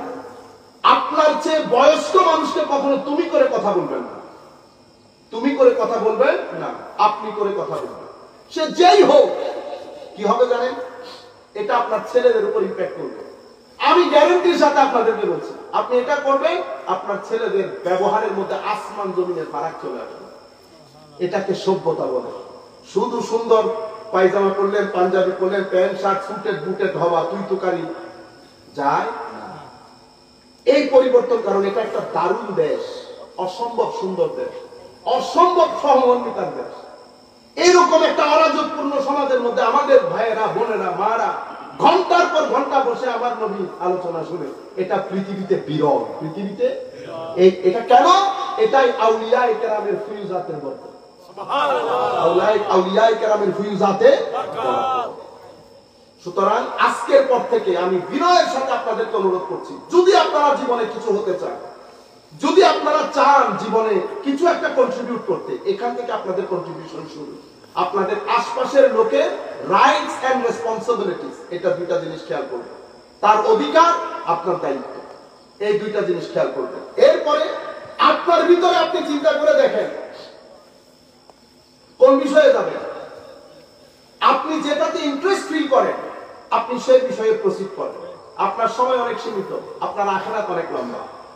আপনি দুনিয়াতে যেটাতে ইন্টারেস্টেড সেটাতে যান, আখিরাত মুখী হন। দুনিয়াও সুন্দর হবে, আখিরাতও সুন্দর হবে। আপনি এখন আমাকে জিজ্ঞেস করবেন, হুজুর আমি কি করে বুঝবো আমি কি জন্য, আল্লাহ আমাকে কি জন্য বানিয়েছেন, আমার ভিতরের জিনিসটা কি যেটা করলে আমি আমার জন্য ভালো হবে? সুবহানাল্লাহ। এটা ভেরি সিম্পল, এটা ইজিলি বুঝতে পারবেন। কি রকম? মনে রাখবেন, যেই জিনিস, যেই রাস্তায়, যেই কাজে সময় কাটাইতে আপনি কখনো বিরক্তিবোধ করেন না, টাইম চলে যাচ্ছে খবর নাই, আপনার বিরক্তি আসতেছে না, এক জায়গার মধ্যে নিবিড় চিত্তে কাজটা করতেছেন, সেটা যেই কাজ করবেন, যেই কাজে আপনার বিরক্তি আসবে না, যেই কাজ আপনাকে সম্মান দেবে, যেই কাজে আপনি টাকা পয়সা আসতেছে কিনা ওইটা মাথায় রাখেন না, মনে রাখবেন সেটা আপনার, সেটা সেই জন্যই আল্লাহ আপনাকে বানিয়েছে। যিনি কৃষি কাজ করেন, আপনারা বলেন না আমার মহজে ঠাডা ফলার ওই জন্য কেন করে, সুবহানাল্লাহ, আল্লাহ ওনাকে ওই কাজের জন্য বানিয়েছে এবং উনি ওটাতে কনসেন্ট্রেট করছে। এই রোদ বৃষ্টি কেয়ার করতেছে না, লেগে আছেন ওইটার মধ্যে, ওইটাতে ওনারই হোক আর ওইটাতে ওনার পরক, এটাই ওনাকে সম্মান দেবে। এটা ওনার এই কাজে উনি কখনো বিরক্তিবোধ করবেন না। উনি কখনো দেখেছেন ধানে টাকা পাচ্ছে কি পাচ্ছে না, শাকে টাকা পাচ্ছে কি পাচ্ছে না, উনি কি বন্ধ করে দিয়েছেন? বন্ধ করেন না। আবার নব উদ্যমে, আবার নব উদ্যমে। তার মানে বুঝতে হবে ওই কাজের জন্য আল্লাহ আপনাকে বানিয়েছে। আমাদের ছেলেরা মোবাইল একটা পাইছে বা কম্পিউটার দিয়েছে, ঘন্টার পর ঘন্টা লেগে আছে, কখন জোহর কখন আসর খবর, এটার মধ্যে ইন্টারেস্ট ফিল করছে এবং দেখতেছেন এটা কারণে মানুষ তাকে সম্মান করছে। টাকা পাচ্ছে কি পাচ্ছে না ডাজন্ট ম্যাটার, সে কাজ করে যাচ্ছে, তার মানে ওই কাজের জন্য আল্লাহ তাকে বানিয়েছে, ওইটা তার ইন্টারেস্টের জায়গা। এটা এভাবে আপনি খুঁজে নিতেন, যেটা আপনার ইন্টারেস্টের জায়গা সেটা থেকে বাইরে যাবেন না। বাইরে গেলে আপনি সারা জীবন পস্তাবেন, সারা জীবন পস্তাবেন। আপনি জানেন ব্যাংক আপনার জন্য না, আপনার সাবজেক্ট আলাদা। আপনি সামান্য টাকা পয়সা বেশির জন্য ব্যাংকের দোষ দিয়েন না, বুঝতে পেরেছেন? অভিজ্ঞতা খুবই খারাপ। ইতিপূর্বে অসংখ্য ছেলে মানসিক যন্ত্রণায় ভুগেছে, এখনো পর্যন্ত ভুগছে। কেন? কারণ ওই কাজের জন্য সে না, সে জোর করে ওই কাজে ভুগছে, এখন আর শান্তি পায় না। এখন ইচ্ছে করে কি, আমার কানে শব্দগুলো লাগতেছে, এখন অনেকে বলতে ইচ্ছে করে দূরে কোথাও চলে যায়। কেন? ও চাকরি ভালো লাগে না, আমি তো এটা করতে চাই না, এটা আপনার ইন্টারেস্টের জায়গা না। এই জন্য আল্লামা ইকবাল কি বলছে, তো আপনি মন মে ডুব কর পাজা সুরাগে জিন্দগি, আপনি মন মে ডুব কর পাজা সুরাগে জিন্দগি। তো তুমি নিজের ভিতর নিজে ডুব দিয়ে দেখো তোমার ইন্টারেস্ট কোনটা আছে, সেটা সেই জায়গার মধ্যে তুমি কাজ করো। কেন? আল্লামা ইকবাল বলছে, আমল সে जिंदगी बनती है जन्नत भी जहन्नम भी, ये खाकी अपनी फितरत में ना नारी है ना नूरी। আপনার কর্মের মাধ্যমে আপনি সারা রাত সারা দিন ওই কোণার মধ্যে বসে বসে যদি শুধু গল্প করেন, আপনার টাইম ওয়েস্ট হচ্ছে। মনে রাখবেন আপনার জীবনের সবচেয়ে গুরুত্বপূর্ণ সময়, গুরুত্বপূর্ণ জিনিস সময়, সেই জিনিসটাকে কখনো কখনো কখনো অপচয় করবেন না। সময় যে ব্যক্তি অপচয় করে তার চেয়ে বোকা আসমানের নিচে আর নাই। সময় কখনো অপচয় করবেন না। কেন? সময় এমন একটা জিনিস, হয় আপনি কাটবেন নতুবা সে আপনাকে কেটে দেবে। কিভাবে? আপনারা দেখেন, আমরা বললাম আমরা 60-70 বছর জীবন আমরা বাঁচবো এখানে, আসলে কি 60-70 বছর?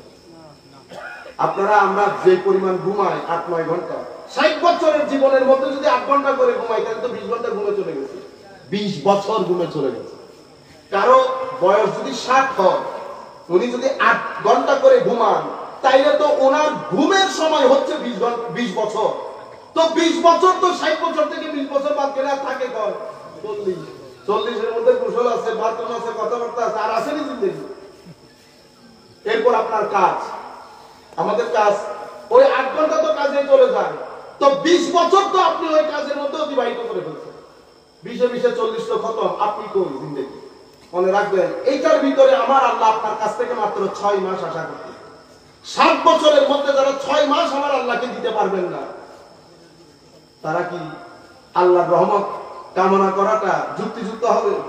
সম্মানিত উপস্থিতি, এই জায়গার মধ্যে আমরা যদি পরিবর্তনটা আনতে পারি আমাদের জীবনের মধ্যে, কিছু জায়গায় অন্তত দুনিয়ার মধ্যে আমি গ্যারান্টির সাথে আপনাদের বলছি আপনাদের জীবন স্থির হবে, স্থিতিশীল হবে। আরেকটা বিষয়, আপনি এখন এক ব্যক্তি আমাকে জিজ্ঞেস করতেছে, একটা ছেলে, হুজুর এক সেন্টেন্সে যদি বলেন যে সুখী কেমনে হতে হবে, মানে আপনি শান্তি কিভাবে পাবেন মানসিকভাবে, মানে এক বাক্যে। আমি বললাম আমি তো আর বলতে পারবো না, তবে সুফিয়ায়ে কেরাম আমাদেরকে কিছু কথা বলে গেছে, ওই আদলে সাইকোলজি সহ একসাথে করলে আমি একটা কথা আপনাকে বলি, যেটা আমার নবী শিখিয়েছে, যেটা কোরআন আমাদেরকে শিখিয়েছে, সামগ্রিকভাবে সবাইকে বলছি, সেটা কি? দিতে শিখে, দেওয়া। কি দেওয়া? টাকা পয়সা না, শুধু আপনার কাছে ক্ষমতা আছে, আপনি ক্ষমতা ইউজ করে মানুষকে সহযোগিতা করেন, দেন। টাকা আছে, দেন। বুদ্ধি আছে, পরামর্শ দেন। আপনার লাইনগার্ড আছে, মানুষকে সহায়তা করেন। দেওয়ার মধ্যে আপনি জীবনকে যেভাবে শান্ত করতে পারবেন, আপনি অন্য কোনো কিছুর মাধ্যমে সেটা করতে পারবেন না। সেই কারণে কোরআনের শুরুতে যত জায়গার মধ্যে আল্লাহ তাওহীদ ইবাদতের কথা বলেছে, প্রত্যেক জায়গায় মা বাবার প্রতি সম্মানের কথা বলেছে, প্রত্যেকটা জায়গায় আল্লাহ দেওয়ার কথা বলেছে। তিনটা জিনিস কমন উম্মতে মুসলিমা, ওয়া মিম্মা রাযাকনাহুম ইউনফিকুন, যা কিছু আমরা তোমাকে দিয়েছি সেখান থেকে তোমরা দাও, খরচ করো। আল্লাযীনা ইউনফিকুনা ফিস সাররাই ওয়াদ দাররা, কখন খরচ করব? থাকলে না না থাকলে। আমার আল্লাহ বলেন পকেট বড় থাকলেও করো, পকেট ছোট থাকলেও করো। বড় থাকলে বড় করে, ছোট থাকলে ছোট করে। কেন? তো জালিকা খাইর, জালিকা খাইর। এই প্র্যাকটিক্যাল একটা উদাহরণ দিয়ে আপনাদের ভালো লাগবে। ধরেন আমরা এখন রাস্তা দিয়ে যাচ্ছি গাড়ি দিয়ে, একটা মোটরসাইকেল আসতেছে, মোটরসাইকেলের কারণে আমার গাড়ি ডিস্টার্ব হয়েছে অথবা আমার গাড়ির সাথে লেগে গেছে, ঠিক আছে? এটা আপনারা মনোযোগ দিয়ে শুনবেন। আমার কাছে এখন অপশন দুইটা আছে, হয় আমি তার সাথে গালাগালি করব, যেটা আমরা করি সবসময়, অথবা বলবো যে আচ্ছা যা হওয়ার হয়ে গেছে, চলে যান, বিসমিল্লাহ। দুইটা অপশন। যদি আপনি গালাগালাজ করেন, যেটা আমরা সবসময় করি, আইফোন ছিল না, ফোন ছিল না, আপনার পুরা দিন নষ্ট হয়ে যাবে, পুরা দিন। আপনি যদি এইগুলা নিয়ে যদি অফিসে যান, শান্তিতে থাকতে পারবেন না। আপনি ওদের এখানে খারাপ ব্যবহার করবেন, ম্যানেজারের সাথে বা আপনার নিম্ন পদস্থ যারা আছে তাদের সাথে আপনি খারাপ ব্যবহার, আপনি সারাদিন অস্থিরতার মধ্যে যাবেন। আর আপনি যদি সিম্পল একটা হাসি দিয়ে ফেলতে পারেন, আচ্ছা হয়ে গেছে, হাসি না দিলে হয়ে গেছে, বাস বিসমিল্লাহ, দেখবেন আপনার পরবর্তী রাস্তা, কর্ম, ঘরে ফিরে আসা সবকিছু শান্তির মধ্যে হবে। আপনার ভিতর থেকে ওইটা খতম হয়ে যাবে। কেন? কারণ যে ব্যক্তি মানুষকে রিল্যাক্স করে, আল্লাহ তার অন্তরকে রিল্যাক্স করে। আমার নবী হাদিসে পাকের মধ্যে বলেছে, জায়গা হয়ে গেছে, বাইরের মানুষের জন্য জায়গা নাই, তবু একটু জায়গা করে দাও, তাফাসসাহু, একটু জায়গা করে দাও। তো তাফাসসাহু করলে কি করবে? তো আমার আল্লাহ তোমার সিনা খুলে দেবে। আমি আগে এটা বুঝতাম না, ইয়া রাসূলুল্লাহ সাল্লাল্লাহু আলাইহি ওয়াসাল্লাম, হুজুর মানুষ বসতে আবার সিনা খুলে যাবে, সেটা কি? সুবহানাল্লাহ। আপনি হাদিসকে যখন সাইকোলজির প্লেটে রাখবেন, ইজিলি আপনি বুঝতে পারবেন। আপনি আরেকজন মানুষকে যখন অ্যাকোমোডেট করবেন, আল্লাহ আপনার সিনাকে অ্যাকোমোডেট করবে। এটা সুন্নাত ইলাহি, এটা আমার আল্লাহর ওয়াদা। ওয়াল্লাহু ফি আউনিল আবদ মা কানা আল আবদু ফি আউনি আখি। আপনি যখন আরেকজনকে সহায়তা করবেন, আমার আল্লাহ আপনার সহযোগিতার দায়িত্ব নিয়ে নেবেন। সুবহানাল্লাহ। আমি ইহুদদেরকে বলবো, এটা আপনারা ইয়াকিন আকীদা করে নেন যে সহযোগিতা আসবেই, এই ঘটনা ঘটবেই। আমার নবী সাল্লাল্লাহু আলাইহি ওয়াসাল্লাম হাদিসে পাকের মধ্যে ইরশাদ করতে দেখেন কি বলেছেন?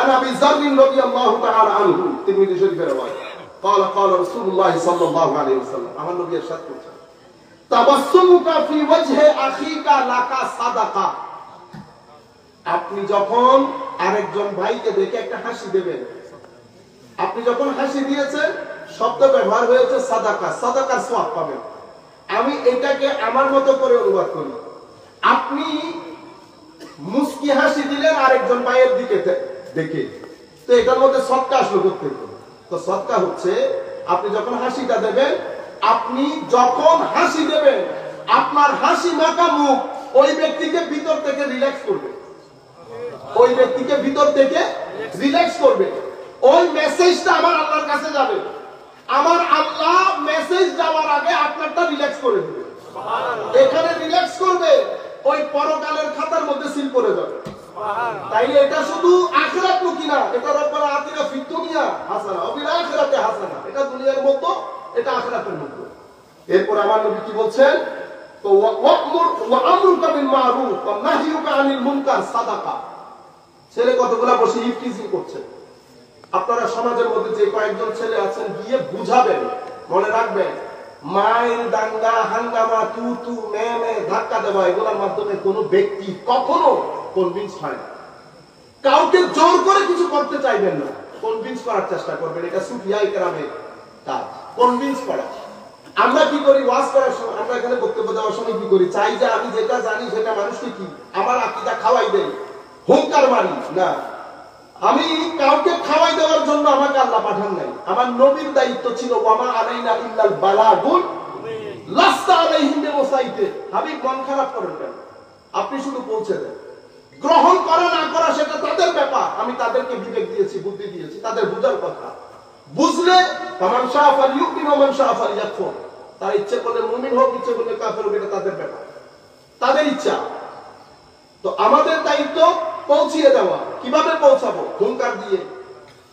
হুঙ্কার দিয়ে না মনে রাখবেন আমি যত বড় আমার কথা যেন ততটুকু হয় আমি এখানে বসে নৈমিষর দিলে ফতোয়া দিলে না যাইবো না চেয়ার আল্লাহ জিনিস ইয়ার রেডে বইয়ে না ইয়ান্দি হতা হাসবি সব হুজুর দিলে হইলে হতা না আমার নামের আগে মুহাদ্দিস মুফতি থেকে তো লাভ নাই নামের আগে মুফতি মুহাদ্দিস থেকে লাভ নাই মনে রাখবেন আমি যতটুকু আমার কথা ততটুকু আরেকটা বিষয় হচ্ছে ওয়াজ করা আমরা বলি না ওয়াজ করবেন না ওয়াজ করবেন বক্তব্য দিন আলোচনা করবেন ওয়াজ আমাদের সাথে যাবে না ওয়াজের জন্য আলেমের রব্বানি দরকার ওয়াজের জন্য হিকমত দরকার শুধু ইলম দিয়ে ওয়াজ হয় না শুধু ইলম দিয়ে আলোচনা হয় ওয়াজের জন্য ইলম এবং হিকমত দুটাই দরকার হিকমত কি তো হিকমত হচ্ছে ইলম যখন আমলের রূপ নেয় সেই ইলমের মধ্যে যখন ইখলাস আসে সেই ইলমের মাধ্যমে যখন আপনার নফসের খাসলত পরিবর্তন হয়ে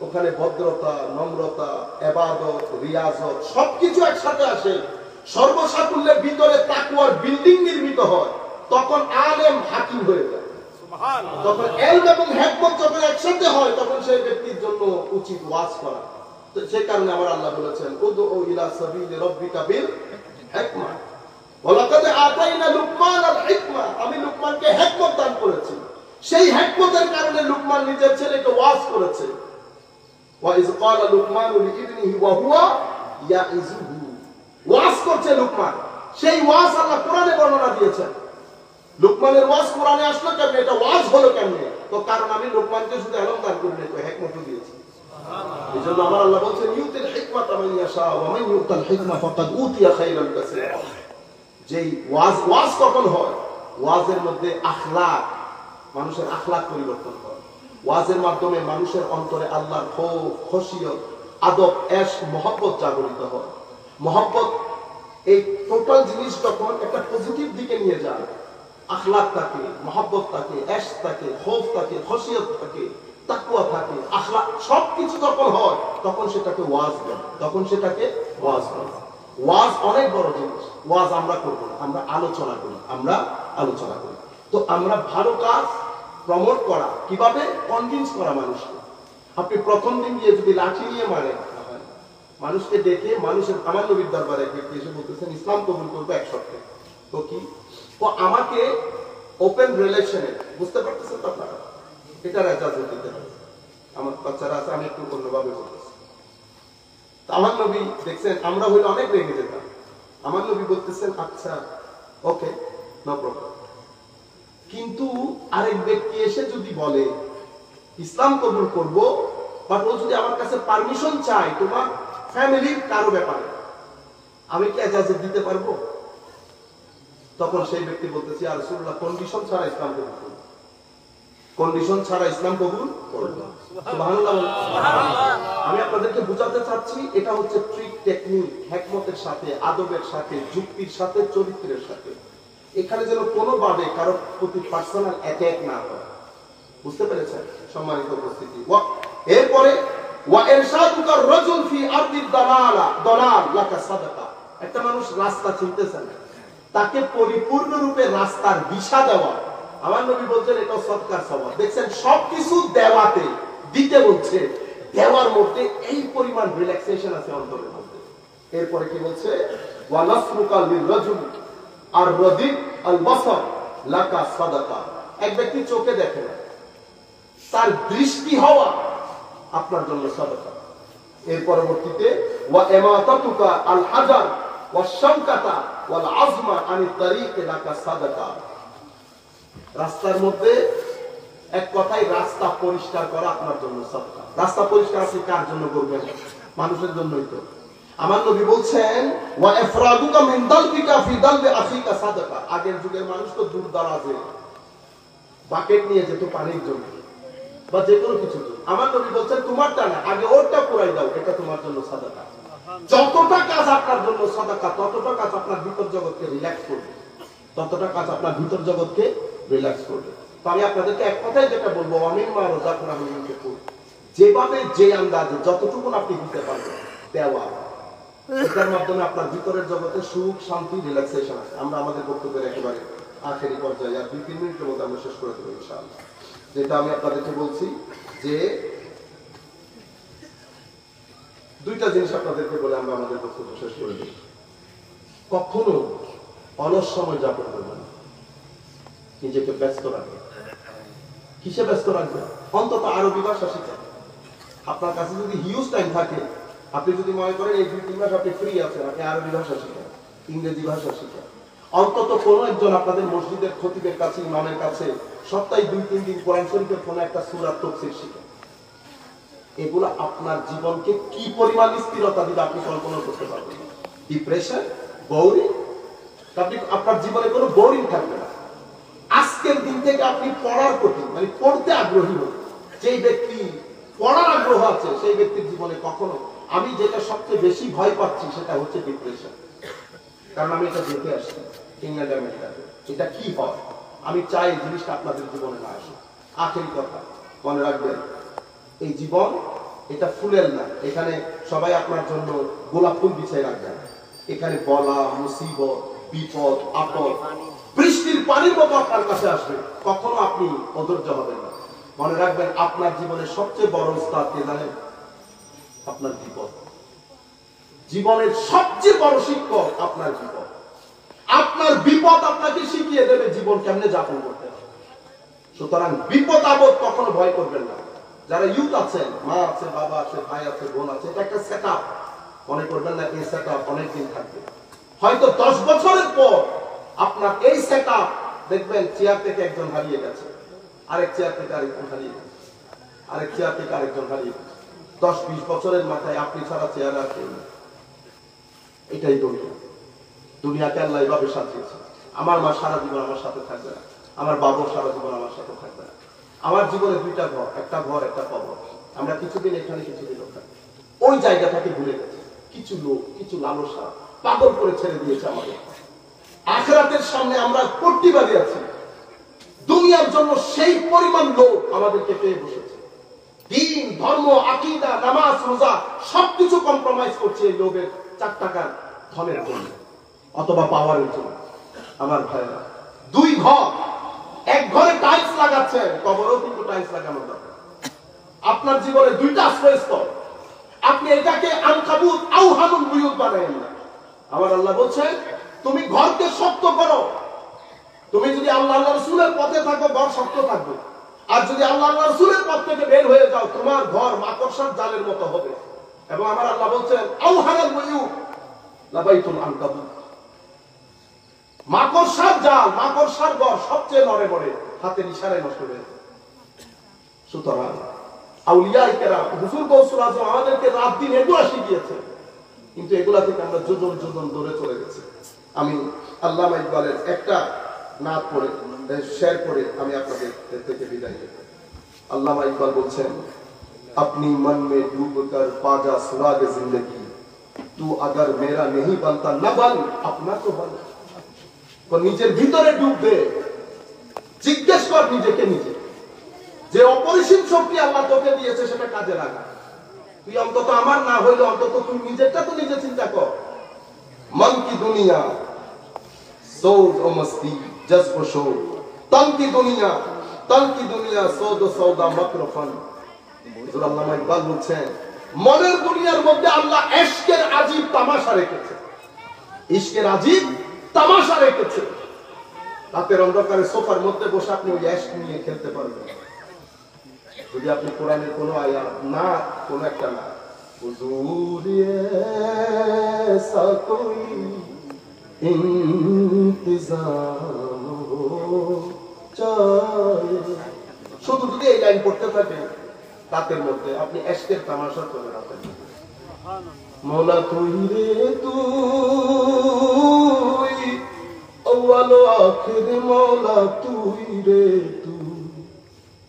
আপনি দেখবেন সারাদিন রিল্যাক্স হয়ে যাবে, পাথর সরে যাবে অন্তর থেকে। আল্লামা ইকবাল সেই জন্য বলছেন, মন কি দুনিয়া সৌজ মস্তি জজ্ব শো, মনের দুনিয়ার মধ্যে আজীব তামাশা রেখেছে, ইশক রেখেছে, মহব্বত রেখেছে, সেটাকে কাজে লাগা। রয়ে গেল তন কি দুনিয়া শরীর, এটা তো সৌদ সৌদা মাকরফন, মনের এই বাইরের দুনিয়া তো মানুষের ধোঁকাবাজি, এখানে আর কোনো কিছু নাই। মন কি দৌলত হাত আতি হে তো জাতি নেই, মনের সম্পদ যদি একবার হাতে এসে যায় এটা কখনো যাবে না। তন কি দৌলত ছাও হে আতা হে দন জাতা হে। আর এই বানো দৌলত এটা তো ওই ম্যাগের মতো, কিছুক্ষণ আছে তো কিছুক্ষণ নাই।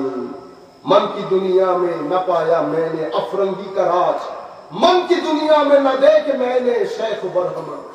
মনের দুনিয়ার মধ্যে কেউ আপনার উপর রাজ করতে পারে না, রাজত্ব মনের দুনিয়ার মধ্যে আল্লাহ প্রতিষ্ঠা করে। আমেরিকা ইংল্যান্ডের রাজত্ব কখনো মানুষের মনের মধ্যে করতে পারে না, যদি মনের রাজত্বের মধ্যে আল্লাহকে রায়। आखिरी बार बोलছে, पानी पानी कर गई मुझे कलंदर की ये बात, तू झुका जो गैर की आगे ना मन तेरा लता। তো কলন্দরের এক দরবেশের ঘরে গেলাম, দরবেশ যখন আমাকে এটা শুনিয়েছে, আমার ভিতরের জগৎ ফেটে চৌচির হয়ে গেছে। পানি পানি কর গই মুঝে কলন্দর কি বাত, কি তো তুই ঝুঁকা জু গ্যার কি আগে।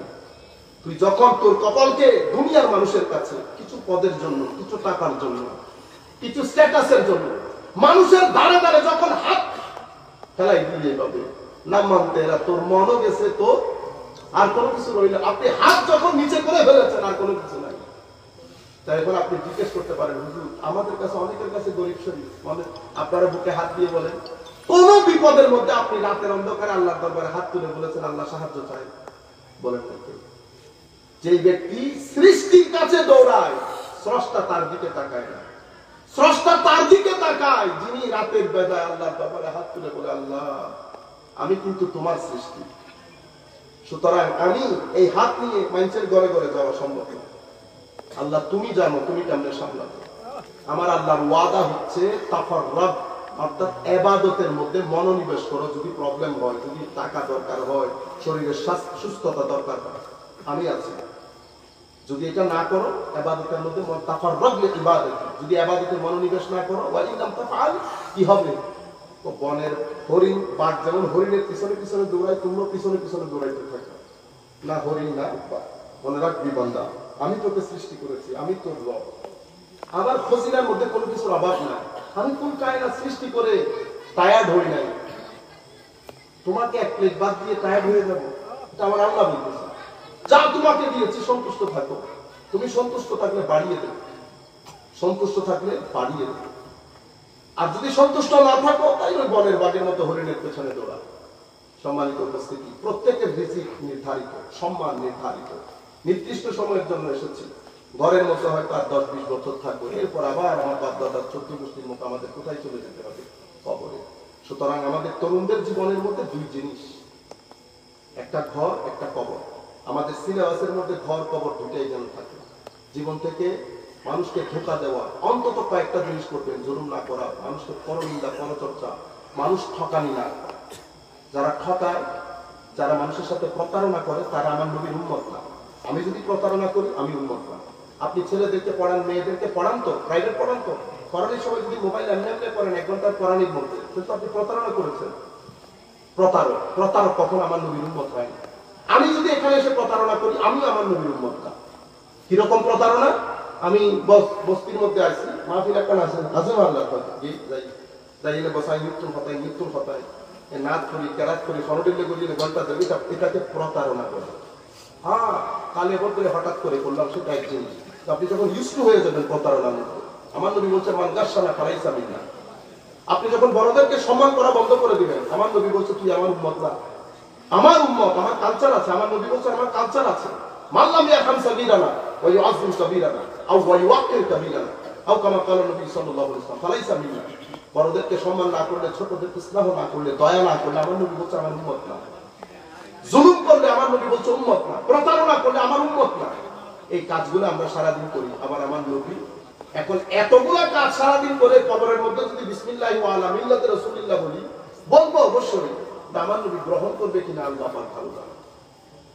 সুতরাং আল্লাহ রাব্বুল আলামিন আমাদের হায়াত পরিবর্তন করুক, আমাদের জীবন পরিবর্তন করুক। আল্লাহ আমাদের জীবনকে আমরা যেভাবে চললে আল্লাহ রাসূল খুশি হবে, সে আন্দাজে জীবন যাপনের তৌফিক দান করুন। আমিন। আসসালামু আলাইকুম।